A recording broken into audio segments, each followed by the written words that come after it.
Okay. Right, good morning. It's wonderful to see such a great crowd here. Thank you, everyone. For those of you I haven't had the pleasure of meeting this morning or previously, my name is Amy. I'm the very, very proud CEO of Positive Luxury. It's exciting to be here with everyone today. Thank you for taking your time. And also a big thank you to Home House for hosting us. So Home House are a member of the Positive Luxury community. They are Butterfly Mark certified. And it's fantastic to be in such a wonderful and historic building. But we're not here to talk about architecture today, nor in a veer from my normal patter. I'm not here to make the sort of moral case for sustainability either. I'm going to turn into the more commercial side of Amy, and today we're going to talk about the business case for sustainability and discuss why businesses are focusing on this and where they see the, to be quite frank, commercial return for their organizations. I think we're all aware, hopefully, we have talked to a couple people this morning about the fact that we're no longer having discussions about is climate change real. There is still a part of the population, unfortunately a lot of it in the country where I was born and raised, where climate denial remains, but it is certainly a minority of the population now. So I think we can all agree on the moral case for sustainability, that it's the right thing to do.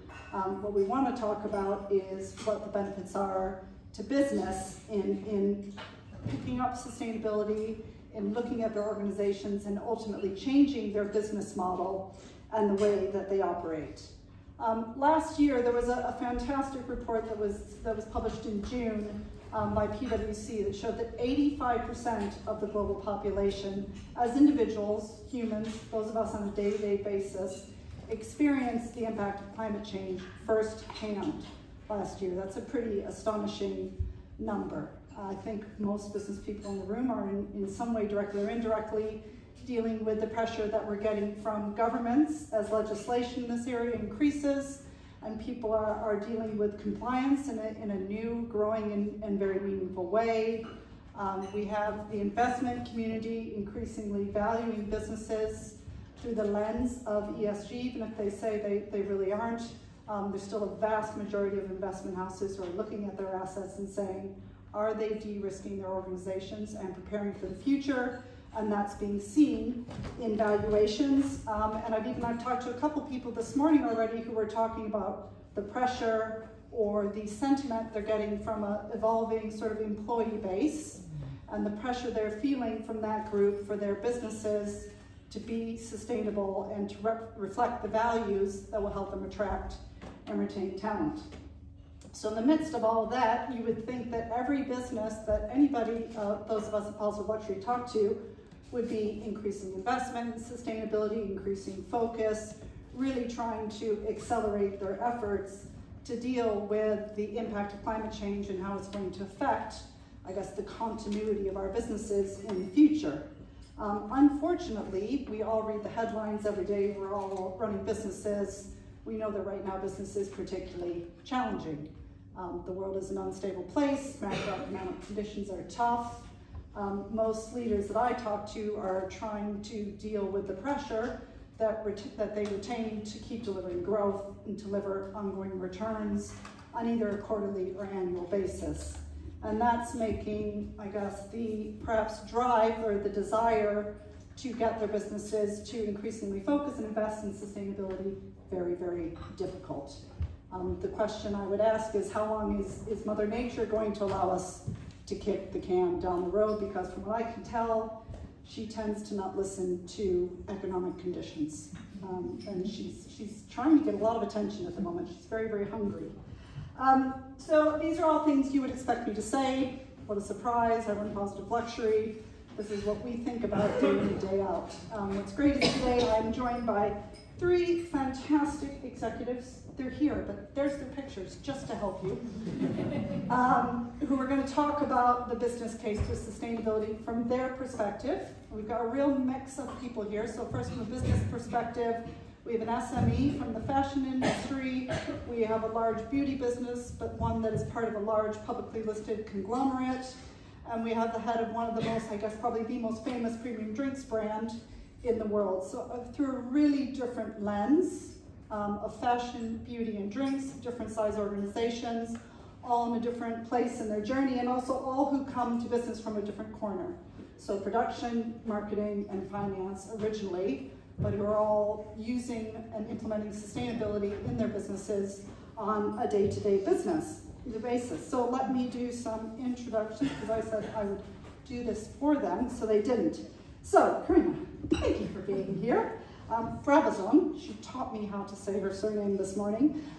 Corinna's the collections director at Erdem, and by the way, congratulations on your certification. Thank you. Freshly Butterfly Mark certified in the last week, so that is great news.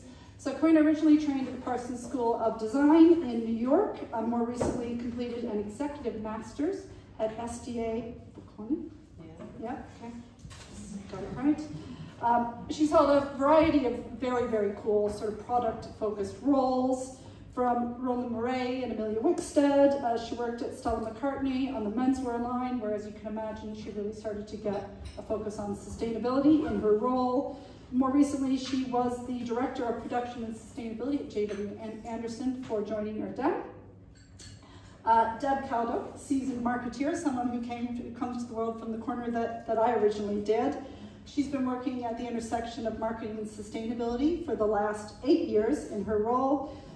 Prior to where she is now at Diageo, she was the Global Brand and Sustainability Director of Costa Coffee, who are part of the Coca-Cola Group, for those of you who don't know that. So she now leads Sustainable Breakthrough Innovation and Global Sustainability Marketing at Diageo. Very cool job title. Diageo has got a huge house of brands, but they have 13, which are more than $1 billion brands.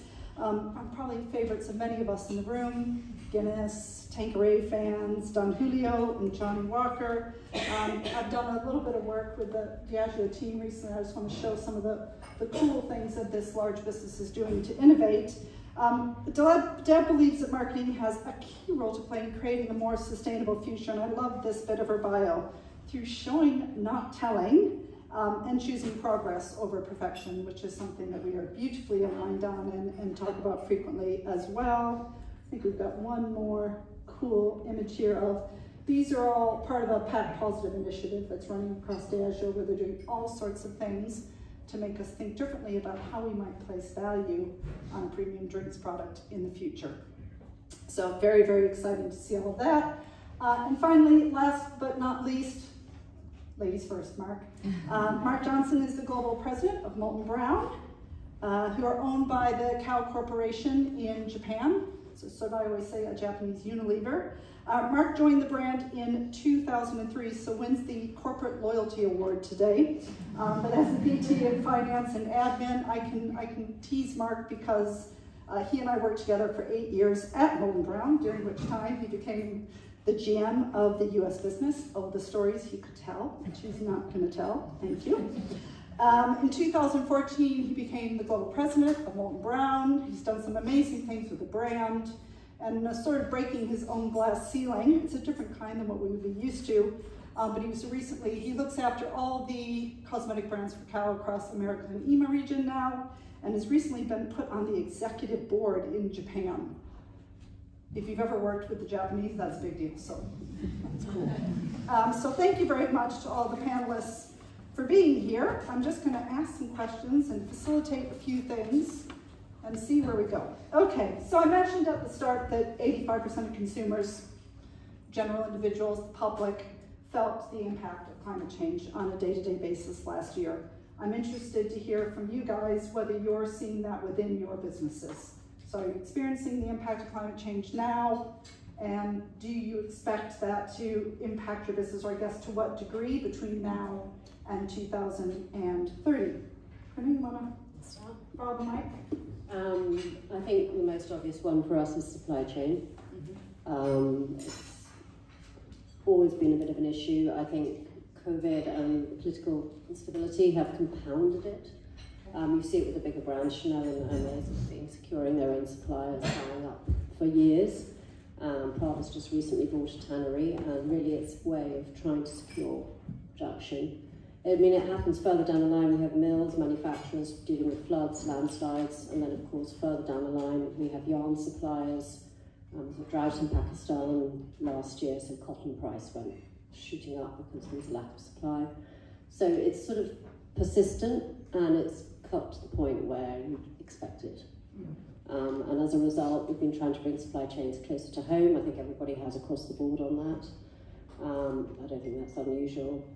You know, a lot of the European yarn, the regen yarns that are happening, especially a lot of the work on the recycled yarns are happening in Europe, so that's very helpful for us. And has the business plus of also reducing our carbon footprint.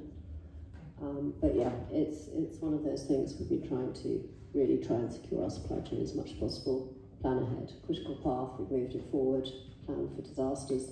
We sort of expect them now rather than them being unusual, waiting for the next one. Mark? Yeah, I mean, I think probably the most obvious, to your point, is supply chain. And so there's really those tangible impacts that we're having. You know, anybody who knows Molton Brown and knows the iconic Recharge black pepper fragrance, you know, that fragrance comes via Madagascar. Well, guess what happens when the black pepper crop in Madagascar suffers some sort of environmental catastrophe? Those really legitimate supply chain issues, trying to move goods around the globe. So recently, the 2 hurricanes in 2 weeks that have come through the southeast of the US, we move a lot of our goods through ports that sit in, you know, the Carolinas, Florida, that goes to all of our Mexico and South American distribution. So there's those very tangible impacts that we all face. We also have sort of what I would call the intangible impacts that we have to look at all the time. Amy, you sort of mentioned looking at trying to recruit. You know, we have anywhere from 650 to 700 employees around the globe, and if I were to talk about what it looked like a decade ago to recruit somebody into the business versus those things that are held important by our employees, now they're vastly different. You know, we're no longer having conversations around compensation and benefits. It's what are the values of your organization, particularly in the areas of ESG and just being good corporate citizens. And then you have the intangibles of not even thinking about, you know, we have stores that can't open because of flash flooding, or we have employees that can't get into work because of things like, you know, downed trees due to storms, so on and so forth. So it's just having an impact, both tangibly, the most obvious ways, and then those things that we don't actually think about in terms of, you know, legitimate impact that's coming from climate change, but that you wouldn't sort of connect to climate change. So it's challenging, isn't it? I think we'd all agree on that. We're experiencing it ourselves and in our business lives. I think from a Diageo point of view, so we operate some of the biggest spirits brands in the world and Guinness. All of those brands rely on natural resources. They're all made from things you probably wouldn't even know. When we do consumer research, consumers don't really realise that what vodka's made from and what and how much barley goes into Guinness. So to give you a couple of examples, so we now, for Guinness is now, you know, one of the top brands, beer brands in the UK. In fact, it is the top brand. But we rely on 10% of the barley that comes out of Ireland to supply our beautiful black stuff around the world. So I think that we're quite lucky in so much our supply side organisation has been all in on this for quite a long time now. If I take another category, tequila, which is our fastest growing spirits category, that's made from an agave plant, which is grown exclusively in Mexico, which is a water-stressed region. So for a very long time now, we've had regen practices and examples in Mexico of using drones to put water over the crops, which actually has reduced the water usage by around 70%. And it creates more data and more precision, it's better for farmers. So whilst it is quite a depressing picture and businesses do need to mobilise, and it is, in some ways, it does feel like we are at the grip of Mother Nature, there are actually ways I think we as a business have been able to just get super, I wouldn't say ahead because you just don't know, but those a couple of examples there show how we are securing our product pipeline, investing in the people that grow the ingredients behind our products, and then my role within the organisation is to think about how we might create brand value from that, but I'll come on to that later. Thank you. So given that, which is a good level of sort of awareness of if we're having these kind of challenges now, where is it going to go in the future? Talk to me about how ESG and sustainability is viewed in your businesses by the people that you have to get buy-in from, so particularly your shareholders, the people you report into. Is it seen as a cost, and therefore are you fighting for something that, you know, can we afford to do it? Or do you see it as, is it viewed more as an imperative, we have to do it, let's get on it, let's find advantage in it? Mark, you're a finance person. Let's start cost questions. We need to stop thinking about that finance first. With Molton Brown, we are lucky enough to have a parent company and shareholder that truly has a view that the sustainability cannot be viewed as a cost. It is the only way forward. It is absolutely an imperative. Now, I will be completely frank and honest. There's always this challenge of, you know, it is an imperative, it's the only way. However, when, you know, we're talking about COGS and we're talking about budgets and you start talking about the impact that it has on the business, those shareholders aren't really quite so eager to cough up and just understand the who, the what, and the why. So it really does come down to, you know, how do you build value out of consumer value, right? Out of that ESG cost that's going back into the business. It's not a simple linear equation. It really is a very circular one. So I would say where we are at now is definitely we're in the value creation space, and I might just spend a couple of minutes telling you how I think Diageo has got to see the opportunity rather than the risk, because it definitely starts as a risk in most businesses. And it's driven by supply primarily in terms of the solutions, and thank God for my supply chain colleagues who have, you know, because of their investment over the last 5 to 7, 8 years in environmental and social practices, and actually DE&I and positive drinking because of the space we operate in. We've got some good wind beneath our wings, but yet the question, even still in some of the corridors, is where is the value we are creating from this? And I suppose that's why I was brought into the business about 18 months ago, was to mobilise marketing and innovation, because it was very clear to me, and I've seen this across a number of organisations, the marketeers were nowhere in this conversation. In fact, you know, we've been implicit. I'm a marketeer. I've been a marketeer for 20 years, and my job has been to get more people to buy more stuff. What happens when that, as a functional reason for being, needs to change to, I need to grow my brand, but not at the expense of the planet? That's a really big question. And many of the demand side functions, innovation, marketing, sales, are very frozen by this question. So how the question about where we're at sort of presents in our business right now is, we've done a lot of things. Do consumers care? Do they notice? And are we creating value from that, from our brands? And I can give some examples, but maybe after the next question. But that's the role of me and my team. That's why I sit in innovation. Because one Caldowism, we can't comms our way out of a climate crisis. We can't just ask consumers to be more sustainable and hope they will. That's why the say-do gap exists, which we will talk about. We have to give them better solutions that are more sustainable.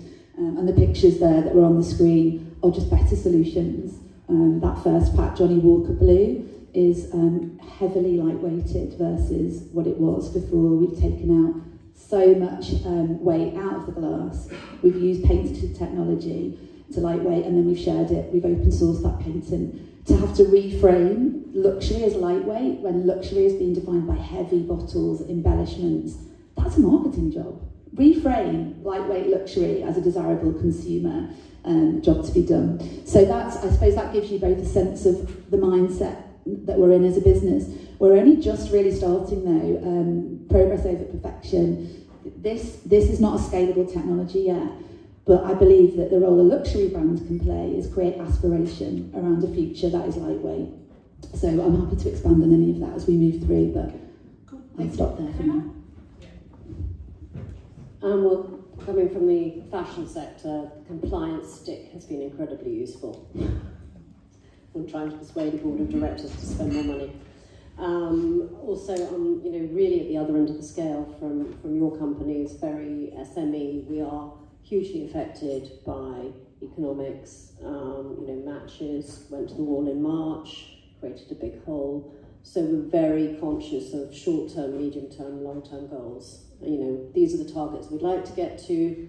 We may have to change the date, but we're trying to embed it so that, you know, that's just not actually anymore an extra part of the conversation. It's embedded in all the strategy we have going forward.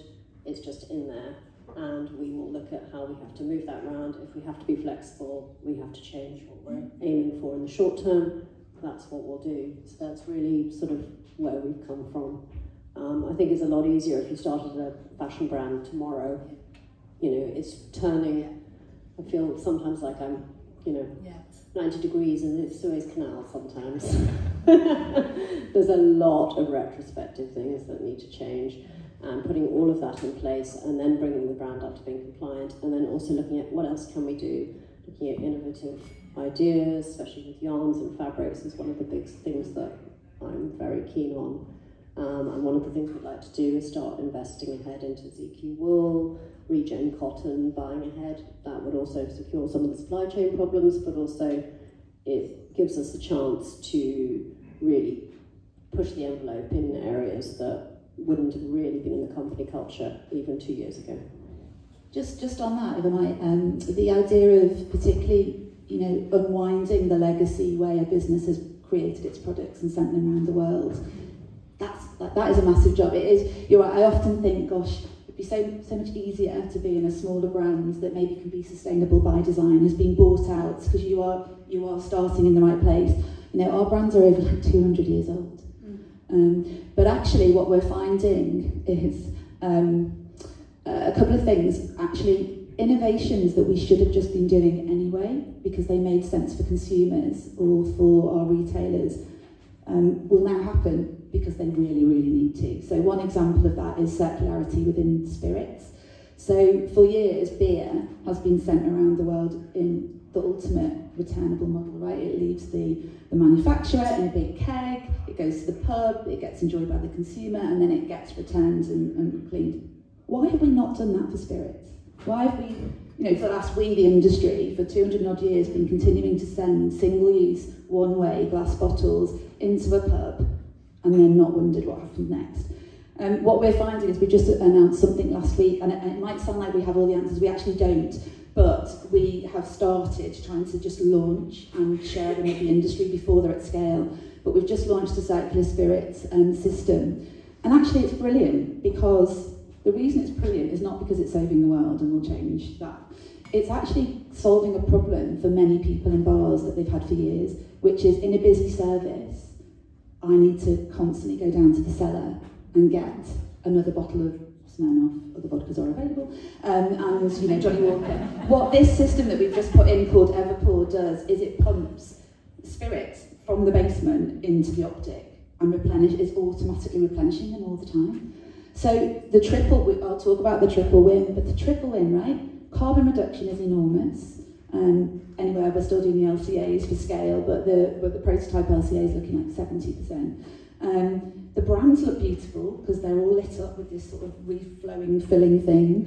And the actual bar owner, rather, has a labour efficiency there that really helps him sell her.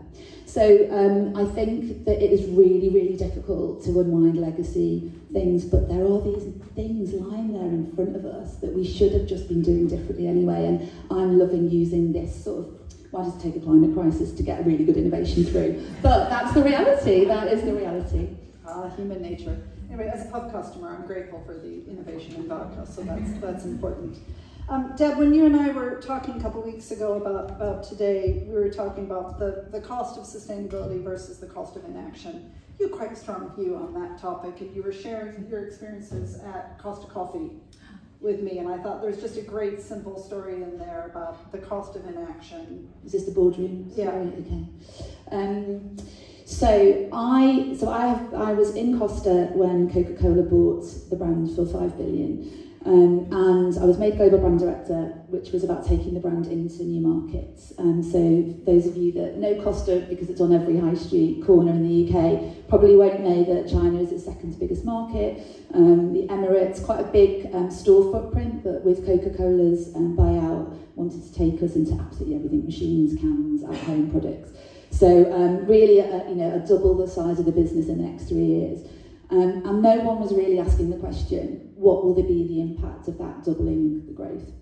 And so I started to mobilise a team around targets. I mean, it was really back to basics. No one had done a carbon footprint exercise unless you've lifted the bonnet. I say you just got to lift the bonnet and see what's underneath. You've got to understand the impact of your business. Anyway, I really cared about it, and so did a few other people, but the people that really could mobilise the business didn't, the board. And so I thought very carefully about how I would influence them, and this is where being a marketeer I think actually has helped, because I can pretty much sell anything to everybody, hopefully. So this is how I sold them. I went in with one slide which basically showed the price of coffee over the last 3 to 4 years and the predicted price of coffee, and it was doubling. The price of coffee was doubling. So back to your original question about the cost of climate crisis to our businesses, I said, without any action from us, your bonuses are down the toilet, because the margin hit that we're going to continue to take. Those droughts in Brazil, we buy 50% of our coffee from Brazil. The price of that coffee per kilo has now doubled, and it will continue to, unless we play a bigger role than just sorting it out, sorting our own supply chain out. So think whatever way it takes in your business, regardless of which stage you are at in the maturity curve. It is our responsibility as people that have an S in our title, as I say, or are leading major organisations, to find a way through it that is maybe, it depends. If your business is very risk averse, use the risk fear thing. In Diageo, we use the value creation opportunity. Pick your story and you'll know your sales how to, and then pick your sales directors that really need their bonus next year. Always bring it back to that. I want to move on to, almost everybody that we work with is ultimately a consumer-facing business.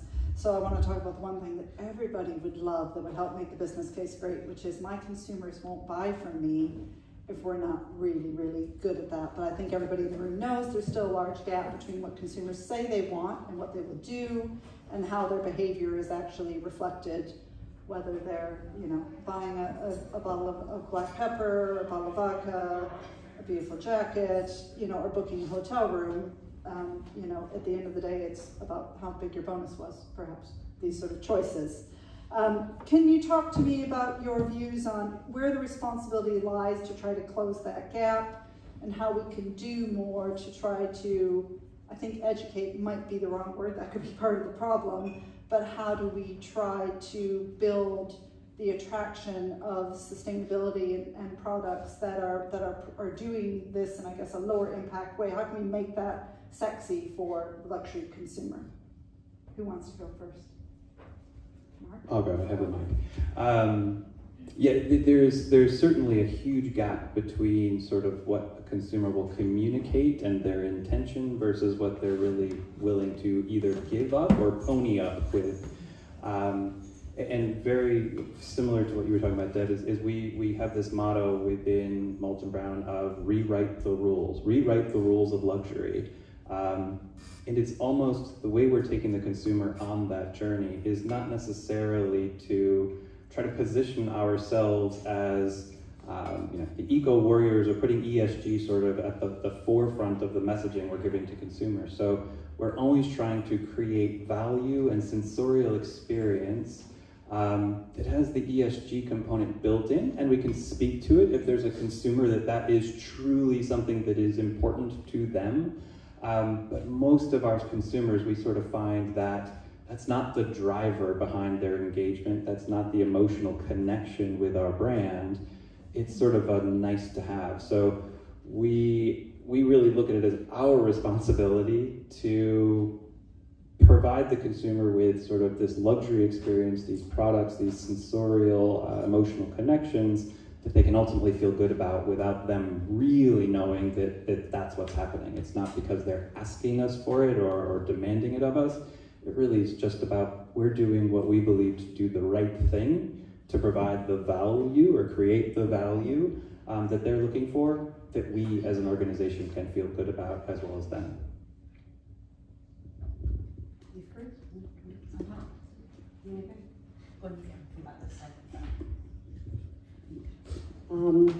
I think the responsibility lies with everybody.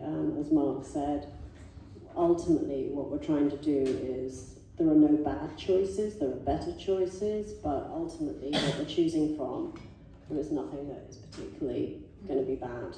And ultimately that's going to take a lot for that to filter all the way through the supply chain, through to what consumers are asking. So for us, it's the value of bringing something to market. We know we've ticked all of those boxes. We know what the value is and what we've done. If someone wants to find out about it, it's not a problem. We will communicate that, but it's not necessarily something that our customers are asking for. We do ultimately, if we don't do it, we do ultimately risk the fact that the brand would become irrelevant. The younger consumers definitely have a different attitude to consumption from older generations. The resale, we're looking at resale, rental, circular solutions at every point. So what we're trying to do is ultimately have that out there. If somebody wants to know about it, it's all there, and we'll keep pushing those envelopes. And so I think a lot of it is education and communication. I am not a sustainability expert. I haven't done any courses in it. I picked all of this up as I've gone along, and I am still quite amazed at some of our graduate employees coming out of fashion schools, and they have absolutely no knowledge of really what we're trying to do. So it's not just telling the consumers what we're trying to do. A lot of my job has been communicating to different departments to try and trickle it down, so even whoever's ordering, I know the packing tape, is making a choice. And that has actually been, I think this is trying to rewrite a whole company's ethos. Like I said, it'd be easier to start a new brand tomorrow. So it's both internal and external. Yeah. But I do think we'll slowly get there. So it might surprise you to know I've got quite a strong point of view on this one. So I recently we had a conversation at a sustainability conference about who should move first, the company or the consumer. And the company has to move first, right? Because, and this is why the say-do gap exists. So the say-do gap exists, we've all got the stats, we know them in the alcoholic beverages category. 68% of people want to buy sustainably, but only 12% do. Now, for too long, we've put the burden, industry has put the burden on consumers. They're lazy, they don't want it.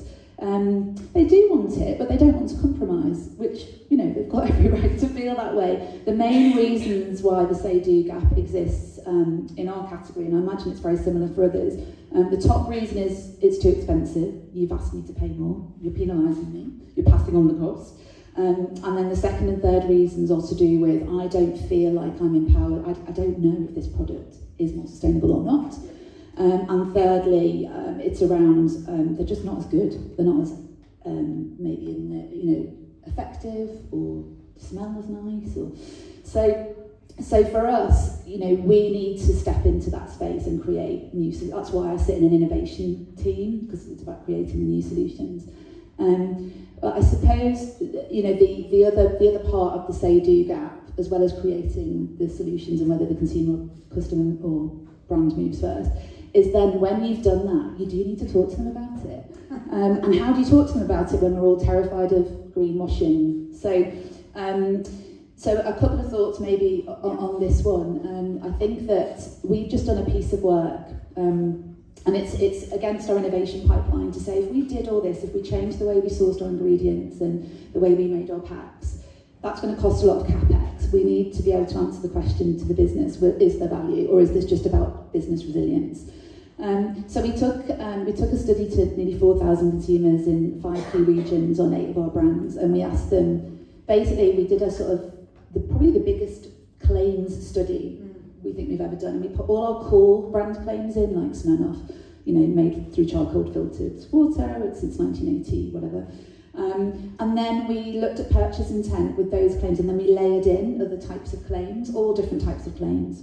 And what we found significantly is that when you add a sustainability claim to a core claim, the purchase intent rises by anything between sort of 16 and 24%. Now, this study already existed, so write this one down because it's quite interesting if you're building the case in your business.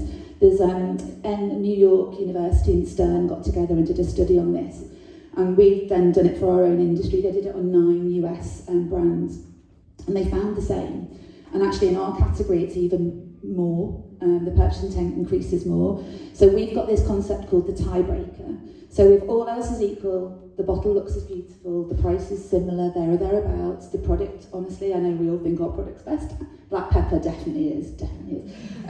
You know, all else is equal on the shelf or in the duty free or in the boutique.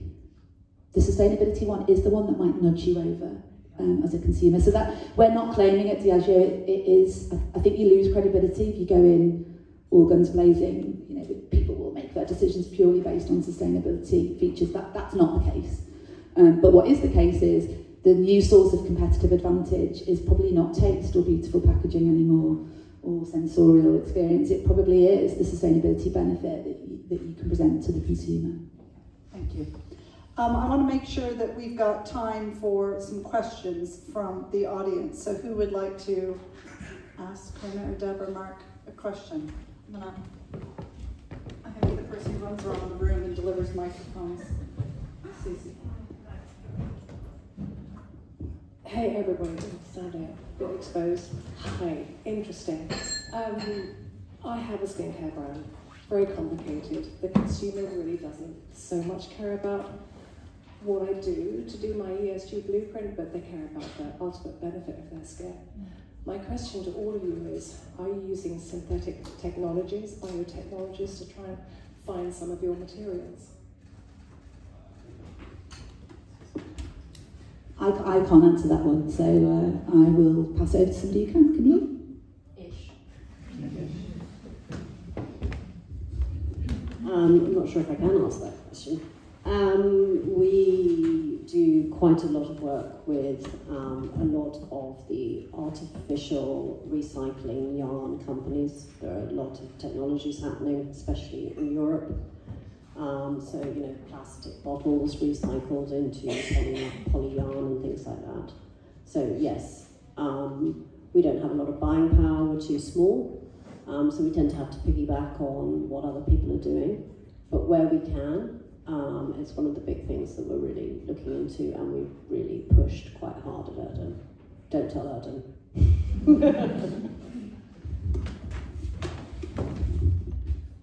I'm definitely going to fall out of this chair trying to get back in it. The simple answer is yes. I think the thing that is most important for particularly like a skincare brand or a fragrance brand is to be focused on what's right and authentic and legitimate for your brand. It's a little bit what I was talking about in terms of, for Molton Brown as a fragrance brand. Many people don't know that a lot of fragrance ingredients are synthetic by definition. These fragrances do not exist in the real world. So, you know, it's already baked in or part of our brand. But Molton Brown is, again, I keep using this word of eco-warriors. That's not our point of differentiation. So that's certainly not a message or a story that we build to lead with, right? It's always about making sure that any of our ESG aspects are built in to the entire business, you know, from start to finish. And if it's authentic and legitimate, that it's something that is important to us, then we lead with that part of the story. So things like our most recent launch of Reviving Rosemary. You know, that rosemary was, you know, we get into the claims issues on what we can say or can't say, sustainably sourced. You know, that is the story, and it's legitimate and authentic to that product range. So, okay, we talk about it. There's that same sort of initiative exists in so many of our other collections, but it's not really what's important. So it's there, but it's not what we lead with. So I guess look at your brand, look at your consumer, and understand, are they buying into your brand because of your ESG claims? Yes, it can be what puts you over if all the things are equal. But if that's not really who you are as a brand, I wouldn't focus on it. I might just add one thing actually as well is actually we've spent a lot of time talking today about environmental sustainability. I would encourage us all to think about the other aspects of sustainability that are relevant to consumers and to give you a point of difference as a brand. So particularly social sustainability. So if you've got anything in your skincare brand story, or actually you've got a space that you can step into about the people behind the brand. Again, this research that I mentioned before, by far the least interesting claim stories when layered onto a core brand claim were carbon ones. The most impactful ones were water stories, were people stories. And it's really interesting because we've generally started on decarbonising through packaging, haven't we? But actually that's the table stakes. So if you're going to look at any point of difference and building it into your total proposition, there are more areas than just the ingredients and the environmental impact. Susie, remind me, there's some other brands that are probably relatively newer to the community, but that are very led by biotech, that in their design and how they message it. So I'd love to introduce you. Yeah, you can have some good chats. Hi, thanks so much. Super interesting to hear from your perspective in bigger corporates. Mark, you said something about nobody ever wanting to cough up, and I think that's actually what we're all really talking about here, isn't it? Cost. So we can either pay the costs now, and I'm interested to hear what your boards and shareholders feel about this. We can either pay the costs now, and as consumers, or we can pay the costs later. And into your financial projections at this stage, how much of a later cost is currently built in terms of regulation, in terms of insurance, in terms of all the costs that we know are ultimately going to come down the line? Because actually, if we're really talking about costs, we're talking about finances, it has to be a real cost that your shareholders are talking about further down the line that they're going to face. And I'd be really interested to hear about your thoughts on that. So this is where the finance hat is going to kick in, because this is really just about the financial modeling, right? And hands down, we all know that, even the current initiatives we've done. So, if I think back 4 or 5 years ago, we made the bold, at the time, we thought, decision to move all Molton Brown. What's our biggest impact, right? Plastic. Hands down, Molton Brown's biggest impact is plastic. We were in virgin PET bottles. We immediately made the decision of, and we played around of, do we move to 20% rPET? Do we move to 30%? And finally, we just said, you know what? We're moving to 50. By the way, there is no such thing as 100, in case anybody wonders, because that's the first question we get from consumers. Well, you've moved to rPET, why not 100? Why only 50%? They always have to introduce virgin material back into the stream in order to make it work. But anyway, we moved to 50% rPET. There was no cost savings at that time, but what we didn't see is that, well, the rest of the world is going to move to rPET. So now all of a sudden, the cost of that rPET has skyrocketed, right? Everybody's trying to get, and frankly, the clearest, highest quality rPET that they can get. So if we build that financial model out over a 10-year period, that cost base is skyrocketing. So when I'm dealing with the board, it's really about trying to talk about, okay, this cost is real. It's going to happen whether we like it or not. So really we should be talking about how do we build scale in sales. This really comes down to, okay, how do we create value that is going to enable us to create, drive growth, top line at scale. So it's always got to be at scale, so that it's the only way we're going to be able to outpace the increasing cost base. Helen, did you have a question? I saw your... Hi everyone, thank you so much. This has been so interesting. I wondered if you could speak to the regional difference in consumers' willingness to pay more for sustainability. We've heard a lot about the ESG backlash in the States, for example. Do you see that in consumer behaviour?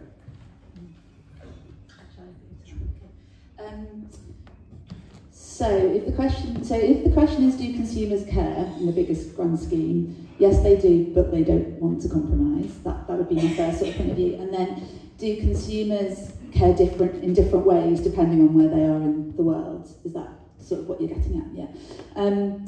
So the answer to that is yes, a bit. Yes, a bit. Actually, I was with the China Business Council on Monday, and I was talking about this exact question. And a lot of people think that Chinese consumers, who are massive luxury consumers, don't care about sustainability. possibly because we're clouded by the view that as a massive nation, it has a massive contribution as a nation to climate change. Therefore, we assume the answer to that is they don't care.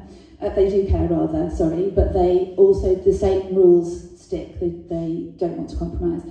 They care. It's like what we see across all our data is that depending on where you are in the world, the thing that you care most about when it comes to sustainability will change. So if you're in a water-stressed area, you will definitely be caring about water. If you're not, you won't. If you're in Europe, it's more likely that you are already open to recycling and circularity and packaging, and that's the thing that you care about.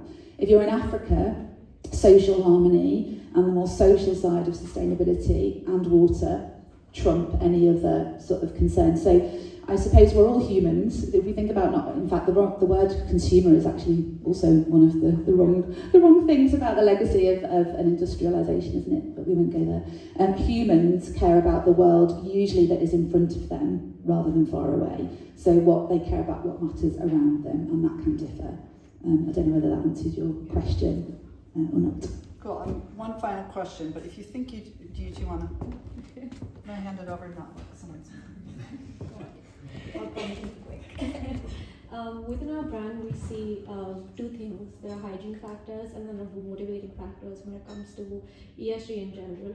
And you did mention that environmental is something that is at the base of it, and then what you do for people is over and above, and what's the selling factor. But when it comes to environmental, I see that there are certain data issues that we face as an organization when kind of scoping out scope 1 to scope 3, and when it comes to scope 3, which is 99% of emissions in a company like ours, which is jewelry, I just wanted to ask how it is that brands like yours are delving into the supply chain and collecting the data that kind of moves you from just a spend-based analysis to an actual collection of data to see where exactly your emission factors lie. Corinna, that feels like one you guys have done a bit of that. You've done it now. A bit. Yeah. We're trying. One of the things that we're really aiming for is the full transparency and being able to then relay that to a point of sale, on a QR code, and how we get to that without it becoming a huge manual undertaking. So we just started building it. We're fine. Scope 1, Scope 2 are easy. Scope 3, again, trying to really bring our supply chain in closer to home. We're a very small company. We do have very small units. It does make it a lot easier for us. We're not dealing with huge, far-flung, outsourced subcontracting or anything like that. So we don't have much excuse apart from the fact that we need manpower and we need manual inputting. And I think one of the things that we will be looking at is how we can bolt on some technology onto that. At the minute, it's a question of taking on more platforms. Well, I've already got about 5 platforms between point of sale all the way through to accounting. And as a small business, it's like, how much of these do we need? And then what happens when all the links don't work? Because they don't frequently. So scope 3 is on the horizon. Where we can, we tick that box for where we can, and it is very much a piecemeal project. Like, we know we can secure the scope 3 over here. This section of the business, that's a bit more of a question mark. But we have expanded a lot, and so we're just trying to embed more of it with the strategy so that those boxes are ticked before we even on board and we know exactly where we're going. So very, very piecemeal, I'm afraid, at the moment with scope 3. So most consumer goods companies, their scope 3 will be bigger than scope 1 and 2, right? So that by definition, what that requires is to work in collaboration with others, because your scope 3 is somebody else's scope 1, and the whole. So I think that maybe the advice I would give you is, open the box and look. Some suppliers will be ready for this, others won't, and they won't even have the data, and they'll be terrified. And also, you probably will find if you're a smaller organisation, then they might not get back to you. Like, quite literally, you can ask for the data. So I would suggest sort of a partnership approach. Like, this is where I find within the industry, and this is where I would like some change within the industry, is how do we collaborate and not be in competition with our partners, right? So I would really just need to sit down with Pernod and Bacardi and LVMH and say, right, Anybody in the room? Do you want to sit down later? And we just, we work out what is circularity for the industry. This is bigger than us. So a couple of things on doing the data and lifting the box and using the platform. There are some amazing agencies out there, like agencies that I can happily promote later, but that can do this work for you, because that work is very intensive. What you need to do is find the solutions with what the data is telling you, not spend the rest of your life trying to find the data. And there's an awful stat, isn't there? We're now spending more time on reporting and data gathering than we are on actually creating the sustainable solutions. So borrow the expertise, pay for it, and then free yourself up to spend time with others in the industry and take a collaborative approach to circularity. What is your business? It's high jewelry. Jewelry, brilliant, okay. Yeah. So Pandora have just done quite a lot, haven't they, on that? So just ring them up and say, can we share the technology? No, so we had Olivia, who's the sustainability manager of Monica Vinegar. She was on the panel last time, and she spoke to this question. And they've spent years sort of trying to dig into their supply chain. As she says, she lifts up a rock, and every time she shakes her head, because the industry is notoriously opaque. But she just started with her best supplier that she had the best relationship. She did them first, and she partnered with them on it, and she learned from it. What questions was she asked? And then she just started working out from there at a bit of time, rather than saying, it's too complicated, I'm not going to get started. And as Deb says, we've got a good partner that we work with that is really good on helping smaller businesses with their scope 3. That gives you a good tool, so we can also hook you up with something like that that's not exorbitant either, because it can be an expensive process, which again, if you're an SME, is really difficult. So I'm conscious of time, so I'm going to wrap up. We've got one panelist who's got a 10:30 call, so I need to get her out of the room and on that so she can be professional. Thank you, Corinna, Deb, Mark. It's been a pleasure having you here. Thank you for your honesty and being opinionated. I always enjoy that. Thank you to everyone for being here. We're going to be here till 11. There's lots of